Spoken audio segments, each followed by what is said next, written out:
এরপর থেকে আমি বাংলাদেশে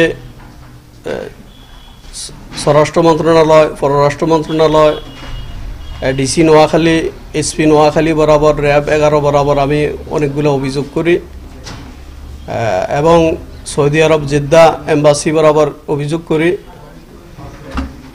এতে করে সোহেল ক্ষিপ্ত হয়ে আমার উপরে বাংলাদেশে বিভিন্নভাবে আমাকে হয়রানিমূলক বিভিন্ন ক্যাডার বাহিনী দিয়ে হুমকি ধুমকি দেওয়া স্টার্ট করে, প্লাস আমার নামে বিভিন্ন মিথ্যা মামলা করে।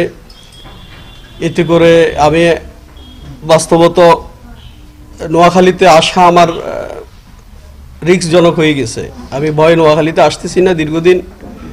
আমি সৌদি আরব থেকে মাঝে মধ্যে আসি, ঢাকা থেকে আবার চলে যাই। আমি নোয়াখালী আসতে পারছি না ভয়ে। ওর বিশেষ সন্ত্রাসী বাহিনী আছে নোয়াখালীতে, ও এগুলোর মাধ্যমে আমাকে বিভিন্ন সময় হুমকি ধমকি প্রদান করে। এতে করে আমি আজকে সাংবাদিক সম্মেলনে সাংবাদিক ভাইদের মাধ্যমে আমি চাচ্ছি আইনিভাবে সোহেল থেকে আমার ব্যবসায়িক পার্টনার আমার টাকাগুলো উদ্ধার করার জন্য সহযোগিতা চাচ্ছি।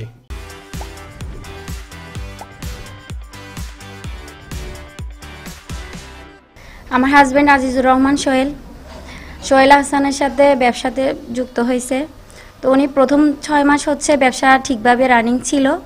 এরপর হচ্ছে ব্যবসায়িক প্রতিষ্ঠানগুলো উনি ওনার নিজের দখলে নিয়ে নিছে। এরপর আমার হাজবেন্ড যখন ওর মানে পাওনা টাকা চাইছে, তারপর হচ্ছে ওনাকে ওখানে পুলিশ দিয়ে ওনার মানে প্রভাব খাটিয়ে ওর পাসপোর্টটা নিয়ে নিছে।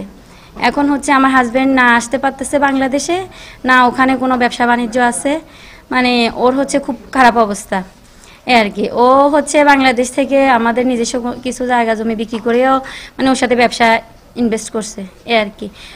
উনি মানে সবাইকে এরকম আমাদের সাথে আরও অনেকেই আছে, মানে সবাইকে ব্যবসার দেখায়, তারপর লোভ দেখায়, তারপর হচ্ছে সবাইকে ব্যবসা যুক্ত করে। কিছুদিন পর হচ্ছে উনি আর ব্যবসার কোনো পার্টনারও দেয় না। এরপর হচ্ছে আগে যেই টাকাটা ইনভেস্ট করছে ওই টাকাটাও ফেরত দেয় না।